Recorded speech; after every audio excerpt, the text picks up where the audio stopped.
জামাতের কেন্দ্রীয় ১৩ নেতার বিরুদ্ধে অভিযোগ অনেক, হত্যা, লুটপাট, দখল ও ত্রাণের টিন আত্মসাৎ। সেই সময়ের পেপারের নিউজ এটি।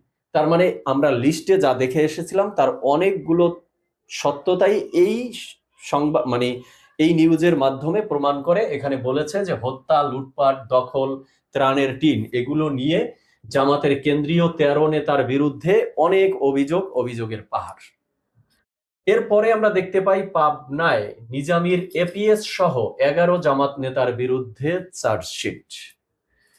দেন খনি দুর্নীতি মামলায় নিজামী মুজাহিদের আপিল খারিজ। মামলা খারিজ না, অর্থাৎ আপিল করেছিল উচ্চ আদালতে, সেই আপিল খারিজ করে দিয়েছে। তার মানে মামলা সঠিক, এটা প্রমাণ করে। দেন জামাত নেতা শাহজাহান চৌধুরীর ১০ ও ফয়সাল মোরশেদ খানের ৭